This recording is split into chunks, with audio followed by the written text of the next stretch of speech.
Chapter, episode 77. Our A to Z prog rock list continues here. We had to get some of that stuff out of the way there before we continue on with our before we continue with the main topic of our show there.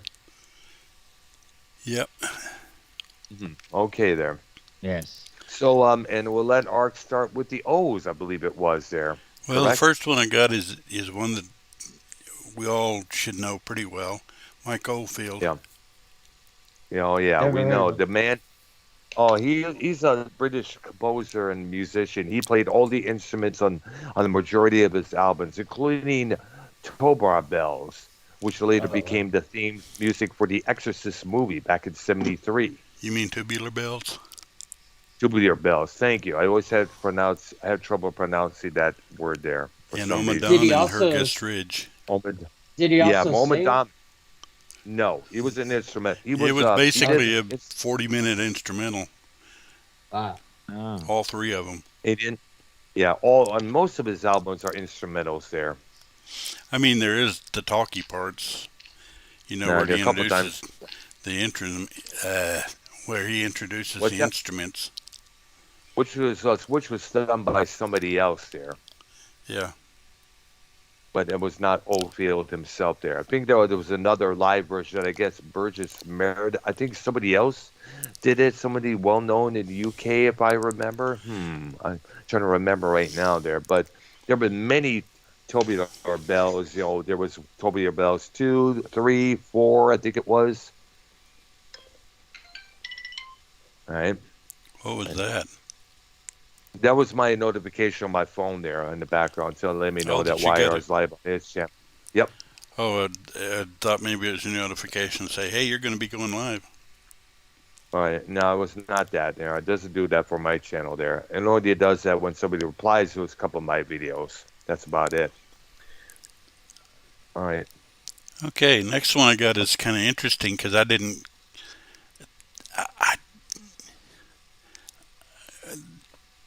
guess they're prog, but I didn't consider them prog. Opeth, Swedish Oh, progressive rock band with death metal roots. Yeah, because the stuff I've heard from them, they got the growly vocal, deep, the growly vocal bit. growly vocals, yeah, and it's done by a male, right? Yeah, you've Because I'm heard of thinking of Opeth, right? yes, I've heard of them. And a couple of times I'm mistaken them for the group Old Tep, which Yeah. features a female singer there of the same name. Yeah, their stuff's interesting, but like I said, I didn't consider them prog, but I guess they are considered prog with death metal overtones.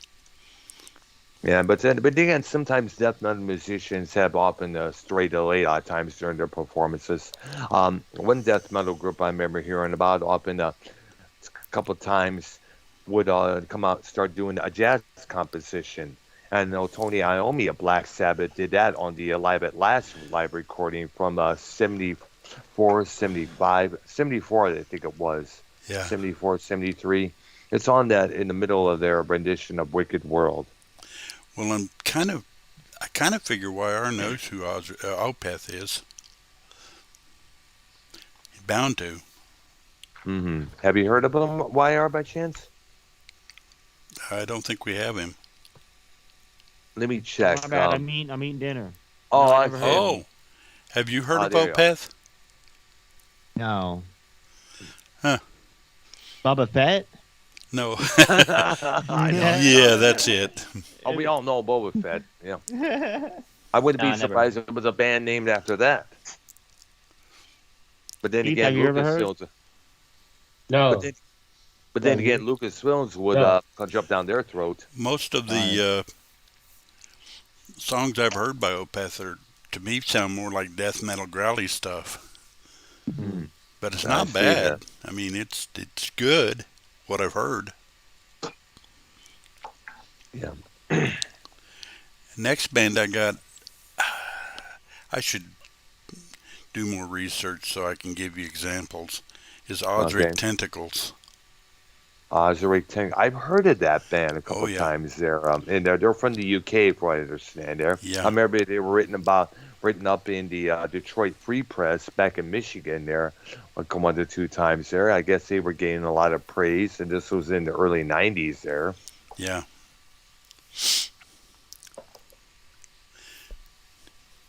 That kind of covers the O's for the most part. And P's. First one I now we're got on here. to the B's.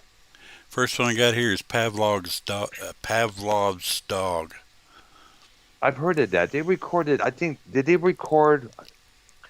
Didn't they record for SST Records or Wax Tracks Records? If I'm correct. And What are they those two actually labels? they're heavy on the mellotron.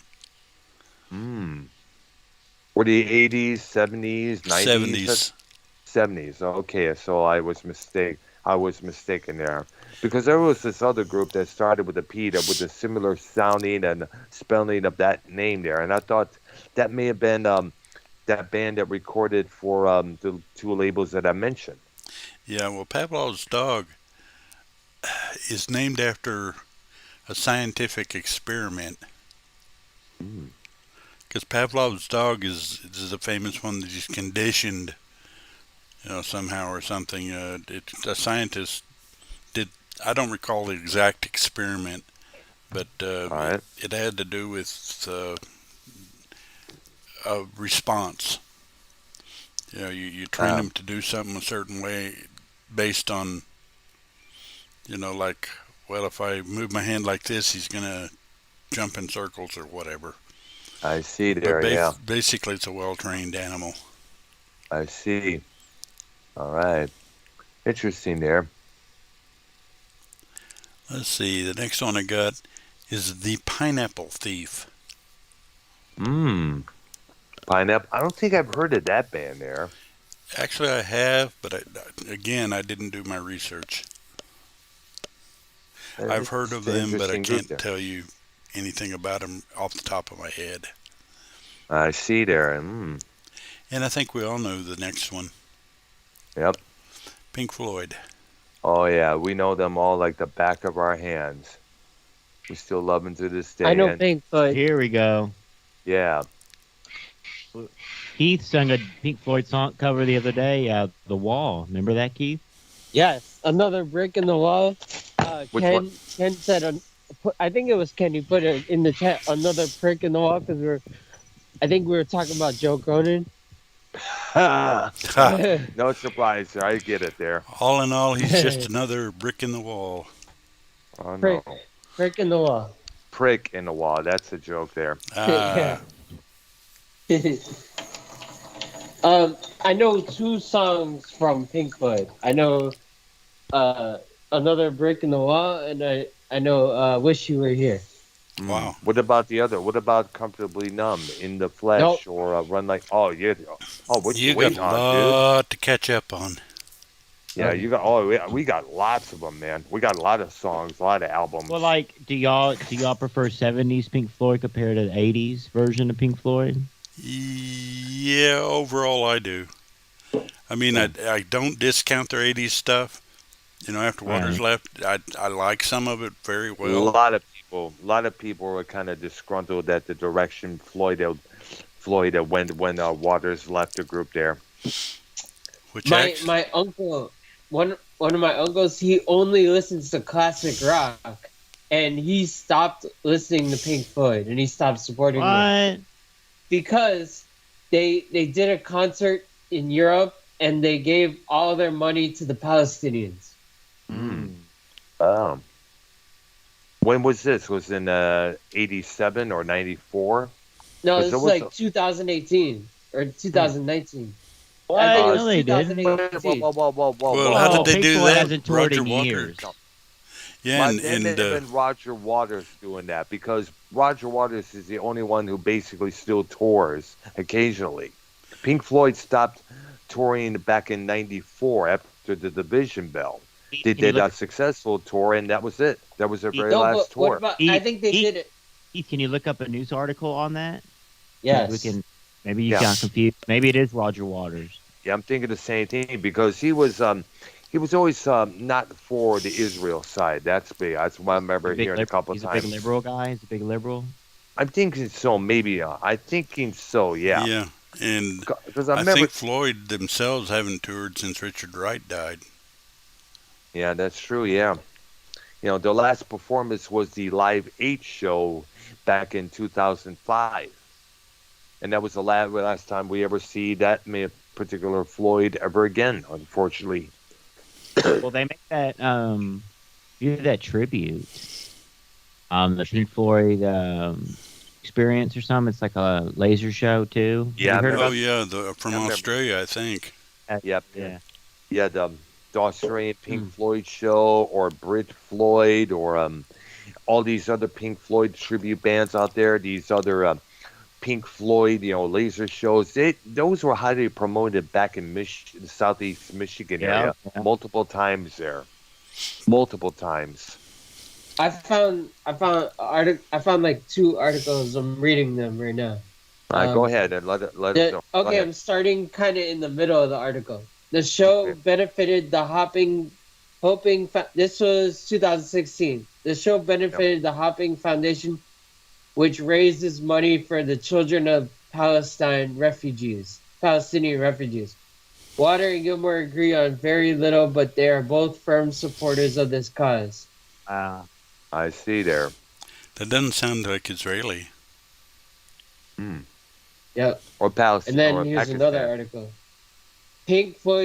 Roger Waters, Pink Floyd star, and why his fellow musicians are terrified to speak out against Israel.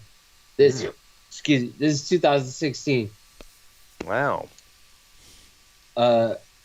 American think musicians. maybe What Go ahead. I'm thinking right before COVID hit, he was touring Roger Waters, correct? 2017, Yes. 2018. Yes, Yeah. he was. Yes. He's the only one that still consistently does tours there. I know David Gilmour hasn't toured in a couple of years Yeah, now. what's up Since with that? And that's the one when they show the younger Pink Floyd videos. That's the one with the long blonde hair, correct? Played guitar.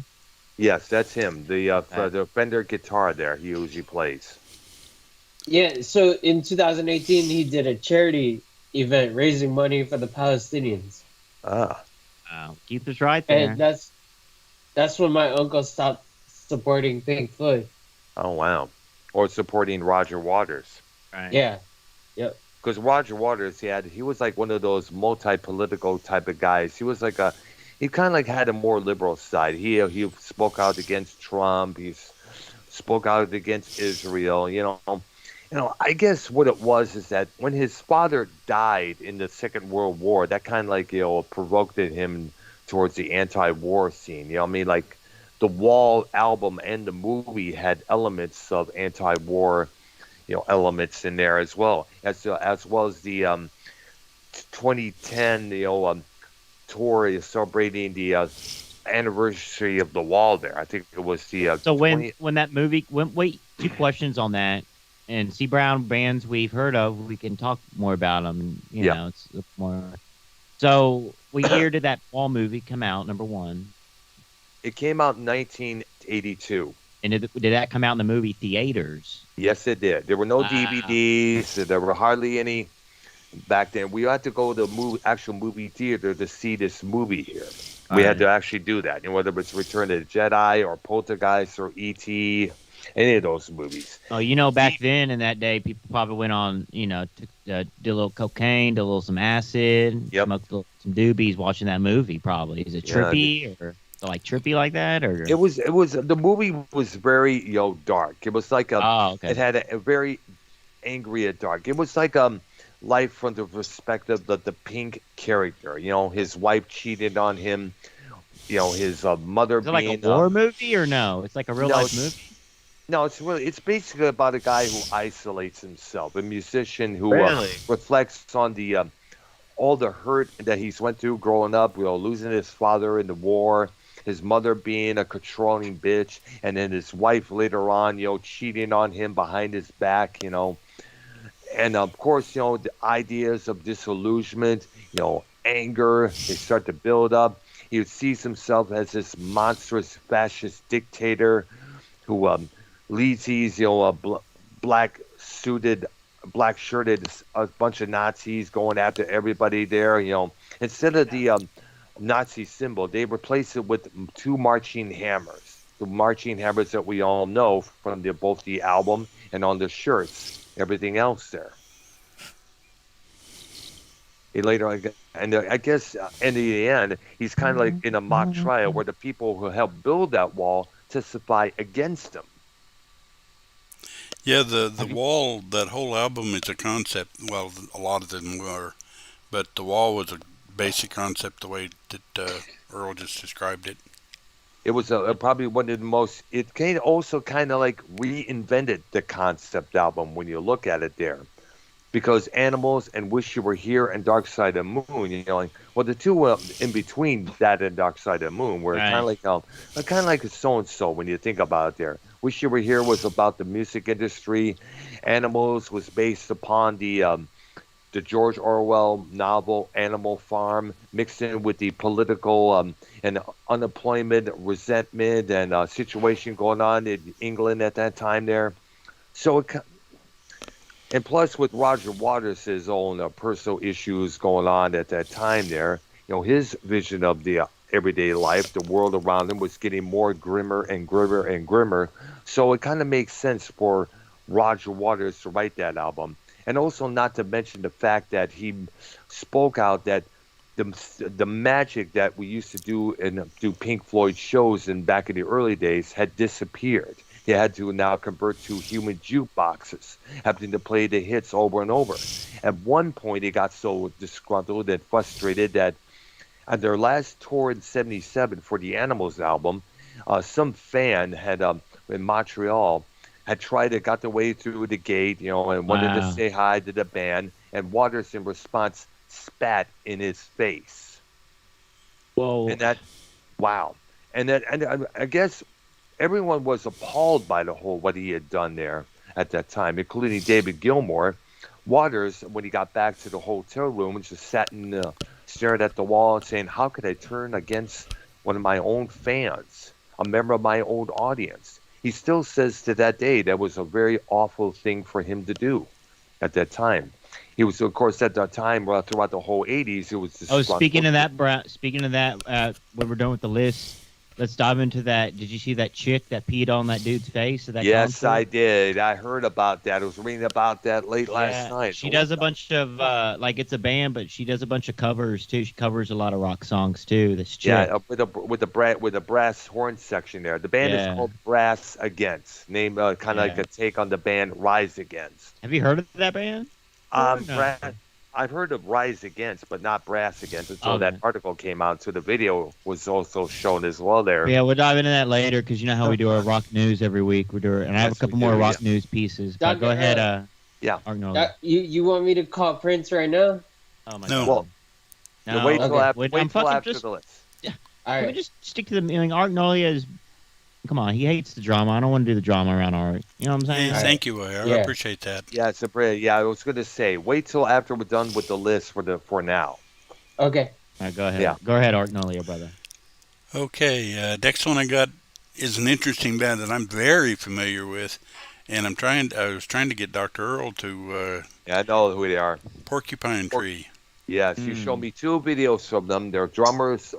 It's pretty good stuff there. Their drummer that he told me about was pretty damn good. They're behind the skins there. But it's pretty good it's stuff. a Steve Wilson group, and Yeah. Steve Wilson has done other things besides, but it's basically his band, and they have quite a few albums out, and they're very, very proggy. Yes. In fact, Wilson had, I think I mentioned this before, Wilson had a hand in doing some of the remastering of the Jethro Tull album, A Passion Play. And that's available right now on the Crystals/EMI, if I'm correct. I guess a lot of things, a couple bits were remixed on that album there, I guess. Yeah, and I would recommend highly that you listen to the Porcupine Tree. Oh, yeah, and I will. Definitely check it out later on tonight. What year was that? What year were they out? 1987 through 2000. Oh, my God. And they've actually reformed and just released another album, but I haven't heard it yet. Here, let me go back to the Pink Floyd real quick. I forgot to ask you all these questions real Sure. quick, and we can close that. Yeah, go ahead. Did you or Dr. Brown ever see them live in concert? No, but I wished I had have. Unfortunately, Uh, no. I know. I wish I would have. I checked out the original the wall performances from 1980. There, they did about six. They did about 6 states in the U.S. and a couple in the U.K. as well. There, and I did manage. Me and my dad managed to see David Gilmour when he had that solo record About Face, which I also recommend. When he played Wait. the old Pine Knob Music Theater. in Pine Hudson, Knob. What Michigan. year was that? What year was that? 1984. That's right. 'Cause Yeah. I was about to say someone.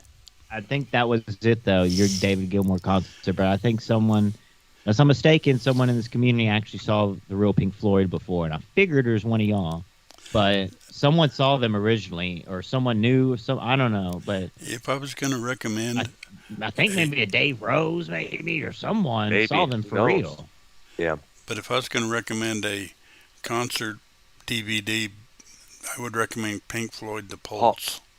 Pulse from 1980 from 1994. He had It's the an division incredible show.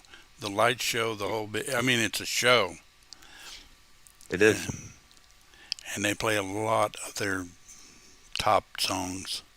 Yep, including Dark Side of the Moon all the way through in the second set. Yeah, I mean, And by the way, one more bit. Their album "Momentary Lapse of Reason" from 1987, the first Without Waters, that just got remastered and kind of like remixed and updated. That's available now on their label, Pink Floyd Records. It's a double album, whereas oh, the I'm original going to have was to hear that. Yes, it is.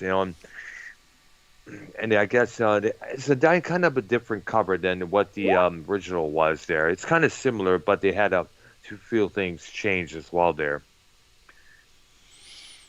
But I definitely want to hear some of that. It's kind of remixed there. Yeah, I hope to mean- get that on vinyl pretty soon there because that's where it's available. I saw that the Barnes and Noble, and also saw that the nearby Walmart. yeah. The Momentary Lapse of Reason and Division Bell are both good albums. It's debatable whether or not they match up to the earlier stuff, but they're good on their own. Yeah, I but mean, it's 'cause not one of those things that, oh, the Waters albums are great, these two albums suck. They're different, but not bad. very different. They're very good. They're very good albums, not superior to the stuff they when Waters was still with them. Because a lot of the albums, the last few records they did with Waters had that psychopathic genius. Well, added to Okay, so I got an update. Yeah. Rose saw Gilmore, and then he saw Waters with his own Flesh Tour band. You remember Ah. Flesh Tour? Hmm. The Rose is a But- huge. See, I figured there was someone. I mean, hey, it's see them both on solos compared to not seeing them at all. I mean, I take that. you Oh, know? yeah. Yeah, sure. There. Yeah. Yeah. It was. I figured it was Rose that pretty much saw them the best way you could. But go ahead, guys. My bad. I just got that Yeah, update. it's okay there. well, the ironic thing to me is Waters wasn't so good that he made the band transcend everything. It was just a good mix. Because the other three guys are the ones that, bluntly, Waters wasn't the world's greatest bassist. That's true there, yeah. He was mostly known for, he's not that much of a singer either. He was No. mostly known for his lyrics that he wrote for the band. Right. And he was a damn good lyricist. Keep that in mind. Oh, yeah. Absolutely.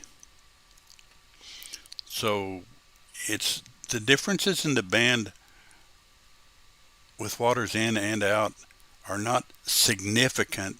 They're just different. Very different.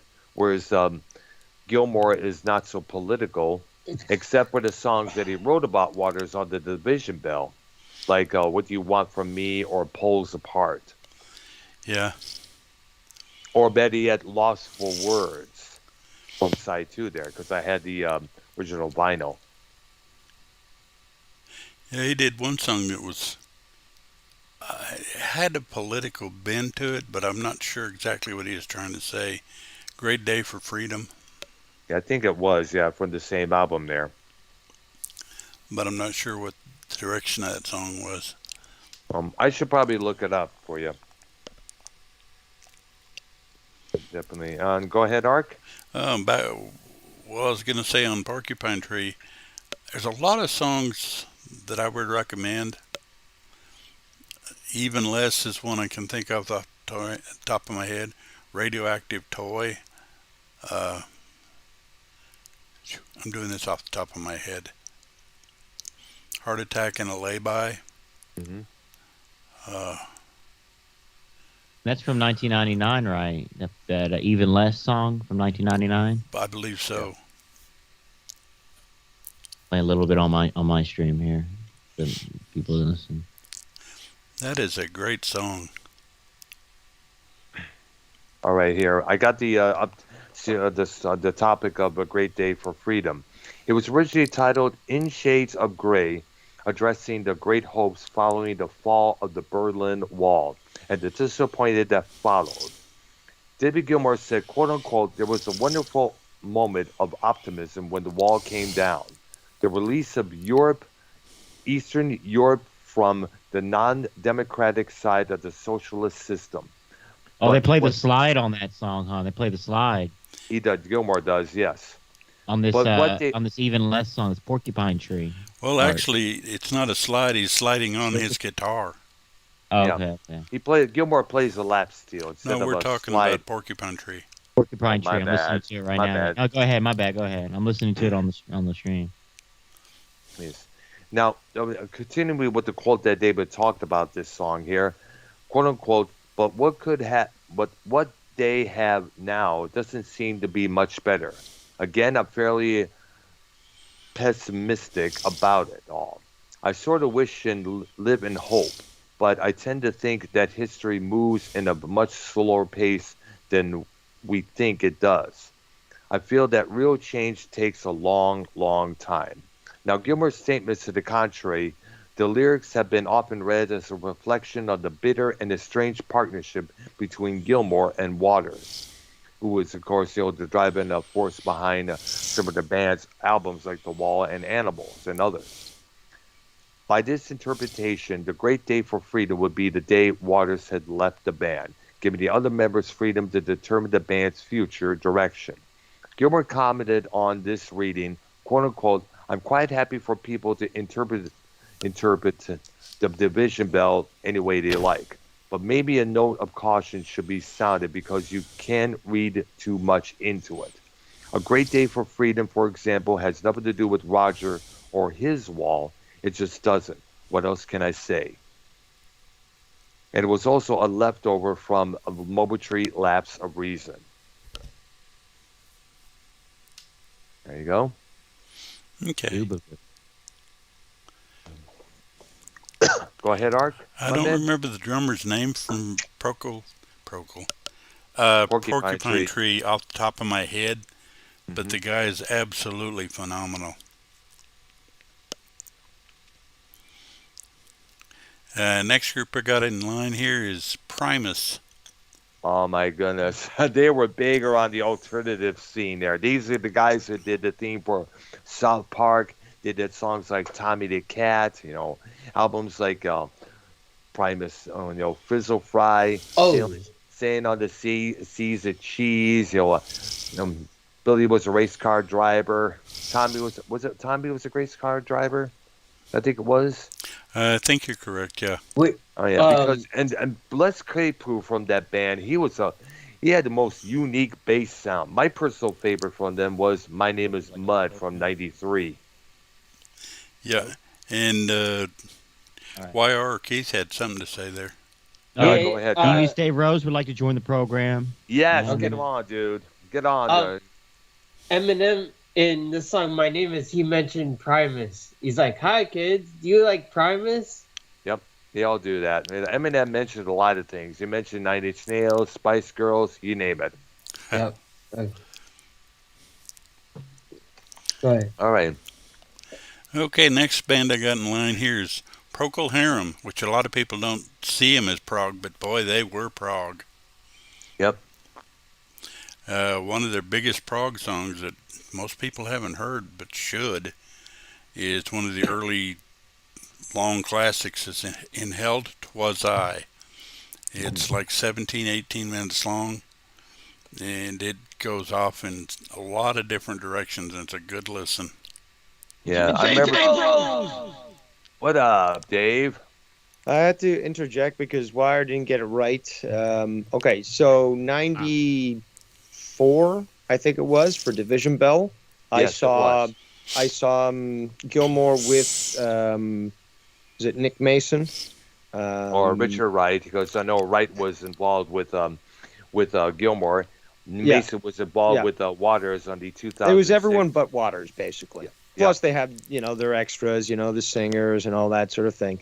But, that's basically what I saw. Division Bell at, what was it called? Fucking Exhibition Stadium in Toronto before they tore it down. Wow. That was 94, and I believe it was 98? 98. Maybe. 97, 98, where Roger Waters played with his In the Flesh tour band. Not Flesh tour band. The Flesh. I think, I remember that. I think that was in 2000, if I remember there. No, it was prior to that. I was still in high school. All right, it was quite the memorable night. All right. Memorable. There we go. I did smoke a little. Yes. And because I also bought my parents tickets to that show as well, because they love Floyd, and I got some good seats. I was making some good money then.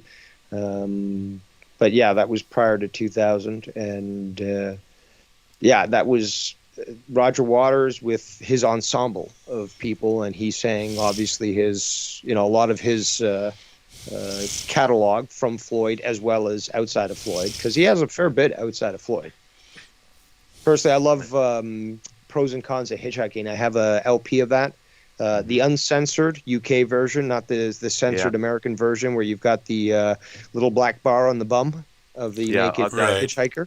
Yes, I remember that. But I also have the actual the CD, the audio CD released in North America, where you do have the censoring of the bum. But I've got the LP, and I remember finding this, and it took some time for me to find this, but serendipitously enough, I found the LP at a high school garage sale. Wow. And what a fucking find that was. What about Radio Chaos and Amused to Death, which I had? Radio Chaos was not bad at all. But the problem is that he is so melodramatic. Like, he should have grown out of his high school mentality long ago. He's still this dopey, droopy, depressed individual and stuff. And, I don't necessarily agree with his politics. And he's a drag, man. Yeah. Yep. One thing I always questioned was, did every album he had to come out had to be a concept album? I mean, after a while, it just kind of it gets overdone once in a while. True. That is a good point. But I mean, he did raise some good points, social points and stuff. But I think the social points, for example, in my favorite song, "Pigs," 3 different kinds. Right. Those social points were fucking perfect, because it went along with the music, and it didn't sound like it was what we've got now, which is just like really overbearing, and it's very much like what because he's obviously British and so forth, and they're much more socially aware, I guess, or socially active than Americans are. But he's getting to the point where he's like SJW level American, where it's just tiring. It's just like, come on, man, get off it. Yeah, I mentioned that he was anti-Trump. He was in support of Pakistan. He spoke out against Israel. I guess there was this wall somewhere in Pakistan. I guess he wrote the words, "We don't need no thought control," something like that on there. And I guess they asked Gilmore about it, and he said, well, there's 2 types of Roger. There was Roger the Conservative and Roger the Liberal. And we've been seeing more and more Roger the Liberal as for the past couple of years there. And of course, we cannot forget the anti-war Roger as well there, stemming from the death of his father in World War II there. Yep. Yes. I mean, there was lots of that during the 2010 tour anniversary of The Wall. And I found it quite interesting that with Radio Chaos, for example, The Tide is Turning was sort of featured at the end of the Wall performance. The Wall, the live Wall, From which was 1990. that was an amazing production. I mean, Yes. we can't take that away from him, that he does have that vision to be able to put on like these types of shows. And has anybody really come close to that? Like Kiss puts on a spectacle. I'll give it that. It has nowhere, like, I mean, Kiss is the disco of rock. They're vapid, they're superficial, and it's just fun to listen to, but it's not, you're not going there like with a Pink Floyd song and saying, what am I learning about society? Exactly. I'm not distracting from Kiss. I'm just saying there's a clear difference between the two. And yeah, can Kiss put on a good show with fucking the steel ball with like motorcycles running inside, you know, like a freak show and shit, and flames and pirate? No, that's a great show. But when it comes to something like The Wall in Berlin, I mean, nothing. I don't think anything has come close to that. No, and also to include the guest performances on there from Cyndi Yes. Lauper, Yes. Thomas Dolby, members of the band, Sinead O'Connor. I think I have the VHS of that, Wow. of the concert. I had the two cassette copy of that album when I was still living in Richmond, Michigan there. And we also got to include Van Morrison and of course Albert Finley, Terry, what's that? Mick Jagger's ex-wife there. What's her name? Dang gummit. Whatever. She was, she was the one that was doing, oh my God, what a fabulous room. Just before the lights I'm were- seeing right now. I remember that. yeah, Jerry Hall. Jerry Hall. Could be. Yes, thank Jerry you. Hall, yeah. It was Jerry Hall. Thank you. Brown, do that again. That was. What do you mean? I got. Oh, you want to hear me do it again? Well, Gosh. And I remember that. I remember that scene though too, because Yep. it was just like it sounded so over exaggerated. Yeah, exactly. Wasn't Mick Jagger like 25 and she was like 15 or something, or no? I don't know, but I think. Well, they got together soon after his divorce from Bianca Jagger there, and they've been together for how many years there? What the fuck? She was like Hispanic or something, Nigerian, Nicaraguan. Who, Bianca? I think it was. Yeah. Nigerian. It's a shame Dave Rose wasn't here when we were talking about Mike Oldfield. Yeah, I was going to mention. Dave was recommending the Amadon album to me, which I It's did unfortunate, listen to. but Yeah.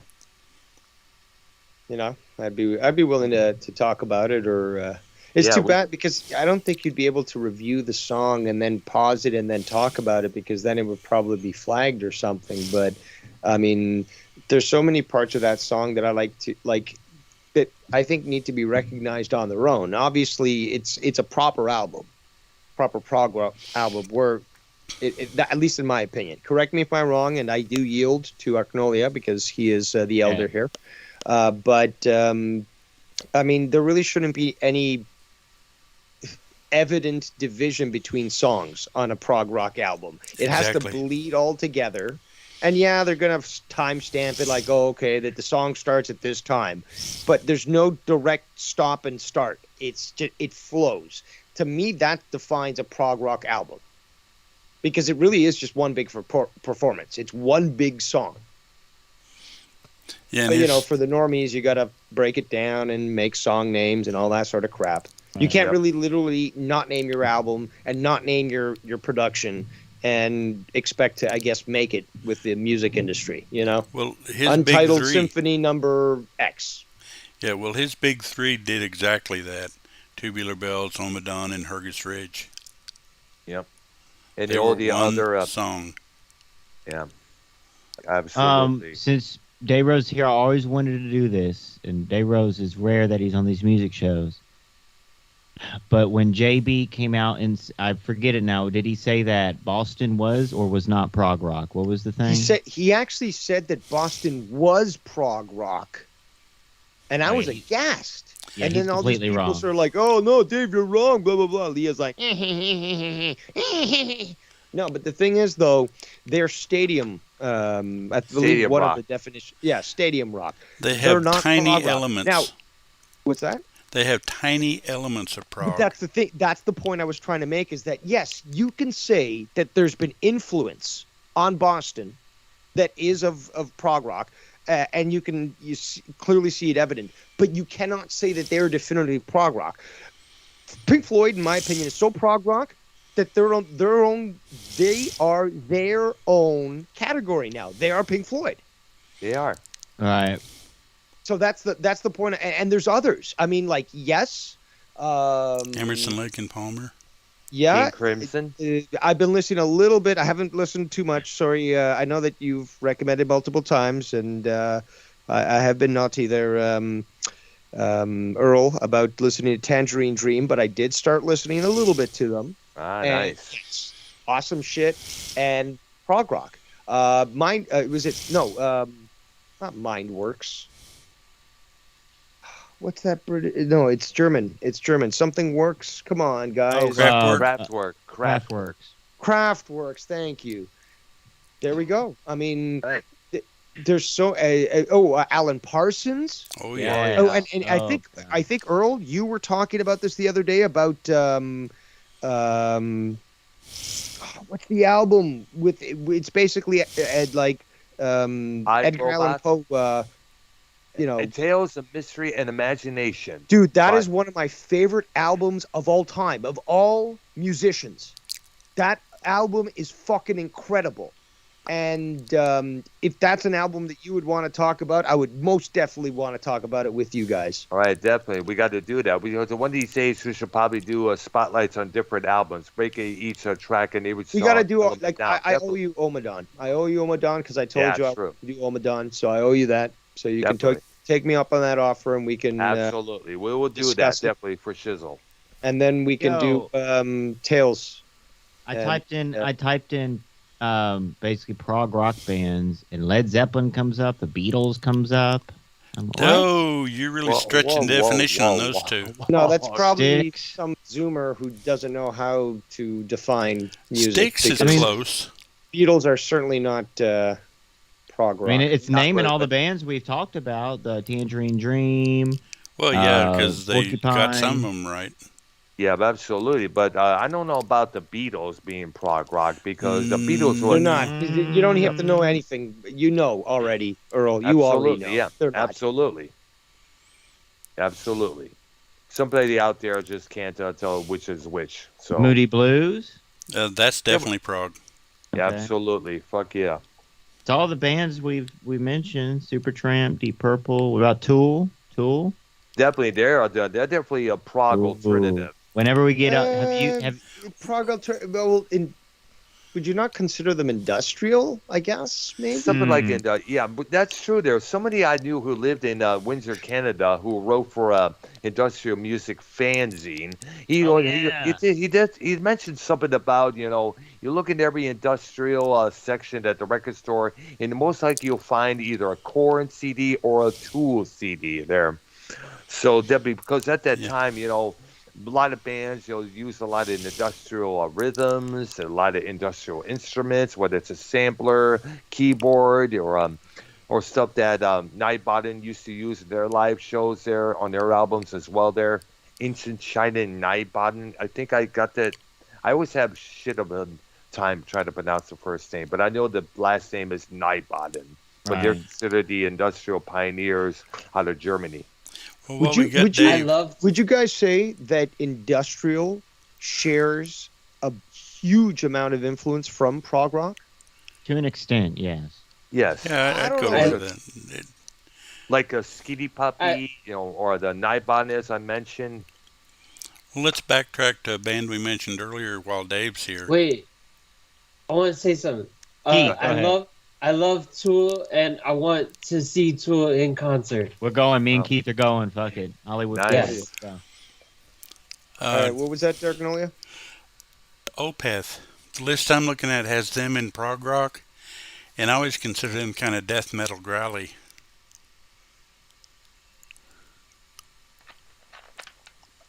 Growly I'm as not in the familiar with that band. Well, they have what I call growly vocals, where they got the guy that does the gutturals. Yeah, what that Earl's kind doing. of stuff there, because just barks into the microphone. It's not screamo, because that's a different thing entirely. Yeah. But it's more of a guttural. It's kind of like Ginger, their female singer. Oh man, have you ever seen that group there? She sings normal during the during the verse, and then when it gets to the chorus, her voice just transforms. It's like God and Satan on one track. Yeah, when you hear her drop into that low guttural, whatever it's called, it's kind of like, that's the same person? Whoa, that's the reaction I had when I heard that. I was like, motherfucker, son of a gun. All right, sir. And there's So, another one I'm going to ask Dave while he's here. Yeah. Have you ever heard of Nightwish? Well, I heard you guys talk about that the other day, and I was, sort of cheering, because yes, I absolutely do know of Nightwish. I believe I have their entire discography. I don't know if anything's Symphonic been rock, released and since I went on a little binge there on the downloads. I think But they released something yes, different I do recently. believe I have their entire discography. nice. Why do you ask? Oh, I'm curious who you've heard. He was just Okay. wondering, No, because okay. I obviously, being as distinguished as I am, I do love classical music, but symphonic metal to me just blows my fucking mind. Yeah, And it's incredible. there's and, a lot. Well, there's also operatic skills there as well. So it just came together so well. Very just Yes, huge especially sound. You could see that they could garner a huge amount of people to watch them in concert, and oh my God, those you can really tell the quality of a band or performers by how they can perform live and how Ghost little Love is score. necessary to make them sound good. And I noticed that with Nightwish is that they were just amazing live. Oh, yeah. Yeah. I remember my ex-girlfriend, she was bragging about them, bands like Within Temptation, Epica, she was big into that scene around the later early 2000s when we hooked up. And it was around 2010, 2011, 2012 there. Constantly playing their stuff. Well, the next was more- group... Oh, I'm sorry, Go ahead. No, go ahead. I was going to say the next group you guys may not have heard of. Dave might have. But when I can tell you what band came from them, you'll know who they are. Yep. Protocol. Protocol. I think I've heard of that. I have heard them I'm not once. familiar. They generated themselves into Kansas. Oh my goodness. Really? Yeah, this is an Wow. early Kansas, basically. Wow.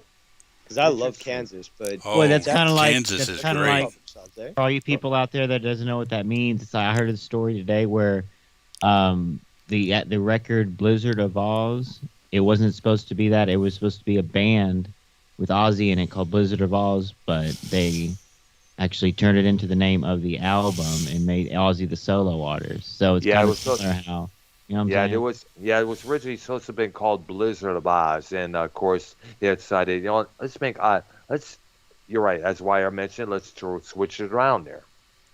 Yeah. But, we talked about, we spent an hour on Kansas. Yeah, we Again, did. one song I'm going to recommend, and I'm betting Dave has Carry heard. on my wayward son. That's one of them. We all Yeah, know but- There'll be that one. peace when you are gone. But the one I'm going to recommend again is from Song for America. It's called Lamplight Symphony. Mm, That song has got an incredible story. yeah. Very interesting story that he brought up there. And Wait, also, let's also keep in mind the album Monolith, which is my personal favorite. Had a good time listening to that album, along with the cover and the gatefold of that album there. well, actually, my favorite is probably Left Overture. And That's the not big just for one. Carry On Wayward Son, but Magnum Opus to me is tremendous. Yeah. And of course, Now, we I can. actually I have to get going, but before I do, I just want to ask Arknolia and Earl, have you guys ever heard of the band called Monster Magnet?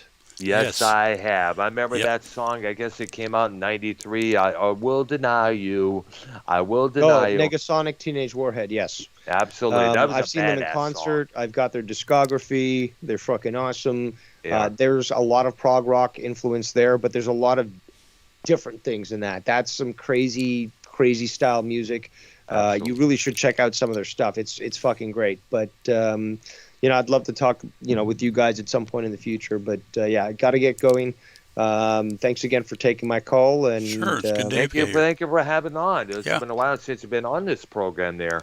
Indeed, and I wish I could have been, at the points where you did shows about topics I wanted to talk about, but I wasn't around and couldn't call in at that point. So you guys did your own thing, which was great on its own.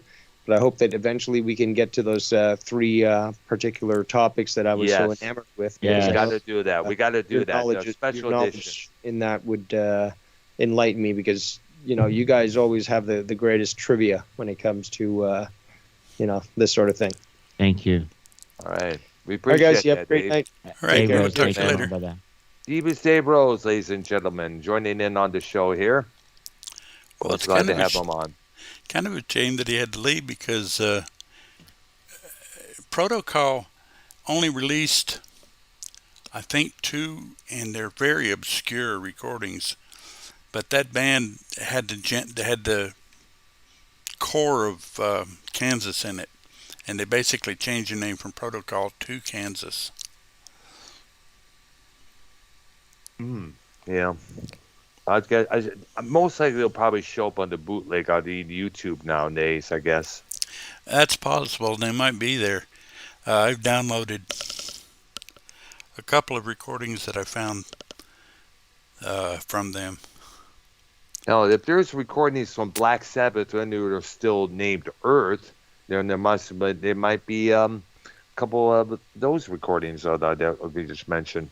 Yeah. Yeah. Okay, in Q, the one band that they list here is interesting because I've never considered them prog other than their early stuff. Let me And guess. that's Queen. I knew he was going to say Ooh. that. Yeah. I mean, their early stuff, the first 3 or 4 albums, have a lot of prog about them, but then later they kind of got away from that. Yeah. Keep Yourself Alive from the first album. The other track from there called Liar. Queen 2, and of course A Night at the Opera and its sister album A Day at the Races. Yeah, and we both know what those are named for, right? Absolutely. We all know the main tracks from Night at the Opera, one of the main ones there. No, I'm talking about the album names. Yeah. It's kind of like A Night at the Opera, then A Day at the Races, if I'm correct. Right. Kind of, they were sister albums, either way there. Well, they were Marx Brothers movies. Oh, I see there. Oh, wow. I never realized that. I never saw Marx Brothers movies until one time when it was a lunch break and the TV was showing their old flicks while I was on lunch break at work there. I Huh. don't know which flick it was there, so my bad for that. Well, I've seen a lot of the Marx Brothers movies. Oh, They're yeah. Well, considering they were made in the 30s and 40s, they're absolutely hilarious. I mean, Yeah. nowadays they don't play well, but back then they were way ahead of their time. Yeah, it's true there, yeah. Now, Along with the Three Groucho was- Stooges and Oh yeah, Three Stooges, and I was more of the Three Stooges type of guy there. I used to watch them. Me and In fact, I remember doing this, and this was stupid of me, but I was a young dumb kid at that time. We were trying to pretend to like we were the Three Stooges, and I Oh whacked my gosh. sister on the head with something in there, and she started bleeding, and I got a whooping for it. But it's like, well, wait a minute, how come any of the Stooges, Moeller and Curdy, they were not bleeding? Turns out that shit they were using to hit each other with were fake. Right. But we don't know that But, as kids. exactly, And again, that won't play today. But the world precisely. probably, possibly the world's greatest ad libber was Groucho Marx. Oh yeah. Oh, you throw those ad libs all the Holy time, man. cow. You say something and he could find something to make it funny. Absolutely there. And we, of course, we cannot forget W.C. Fields and Laurel and Hardy just as well Right. there. They got to be thrown into the mixing bowl. And I guess Charlie Chaplin. Oh, yeah, that's true there. When the Prime Kings of comedy during the silent film rage there. Yeah. Okay, can we get through the R's before we need to quit? Yes, let's do it. Let's do it. There's Yes. not but a few. The Hmm. big one is Rush. Oh, yeah. The big one. The big sausage there, I guess you could say. Yeah, we did an hour on them actually. And we did, yes. And what more can we say? There was one of the prime bands of the world there. And they're From Canadian. Toronto, Canada. Sorry, Dave. Yeah, Toronto, Canada. Yeah, one of the big ones. The albums they've definitely made their landmark top notch here. Songs like "Closer to the Heart," "Limelight," "Tom Sawyer," all the works they have done. 2112, as Spirit I of mentioned. What? What? All right, What? so have y'all ever seen Rush live in concert? No. Unfortunately, I haven't, but I have. But they did VH1 Classic when that still existed. They showed this one concert performance that they did from a couple years back there with a full orchestra. And I remember seeing Exit Stage Left, the concert movie, the hour-long concert movie on the old MTV back in the day there. And they definitely had their stuff down pat. Yeah. And next R I got is Roxy Music.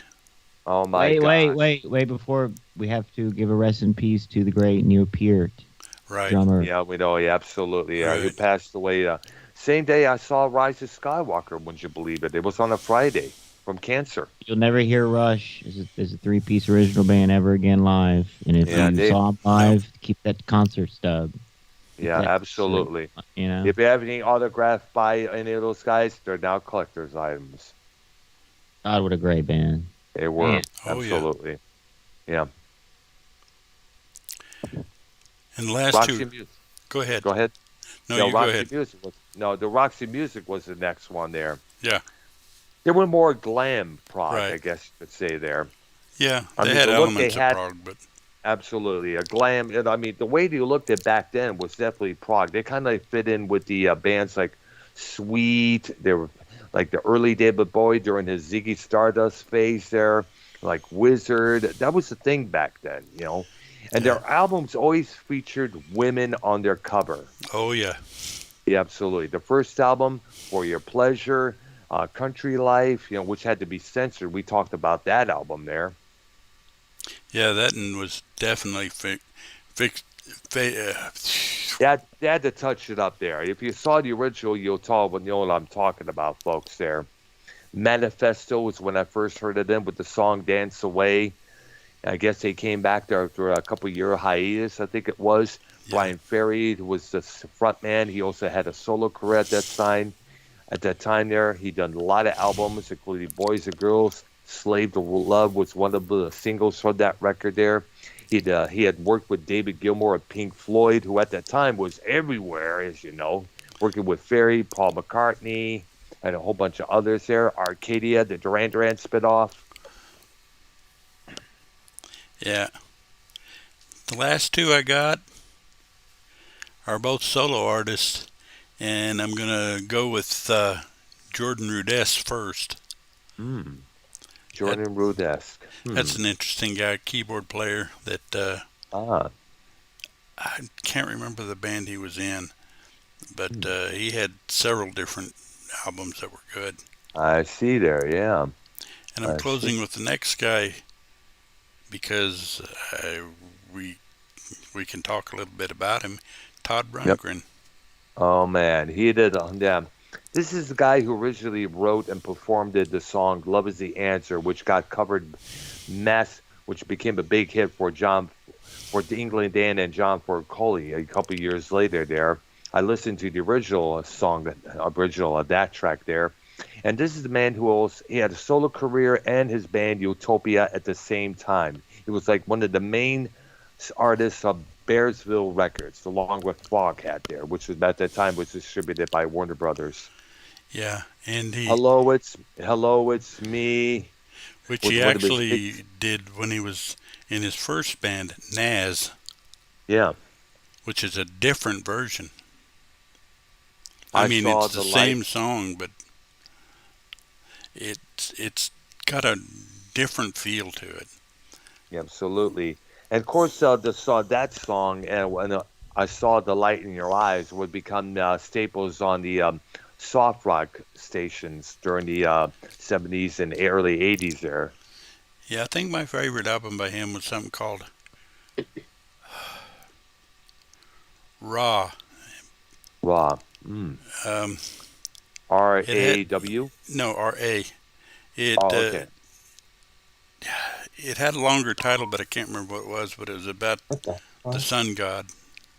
I see there. And he also did an album which was with his voice only. He used, I guess, different effects. I guess it was called a cappella. Huh. And he was also the pioneer of what it was called the video music production. There, he had some of the stuff he did with Utopia on the MTV. There was kind of unique. The one video for "You Drive Me Crazy" was one of them. That was a kind of funny video towards the end there.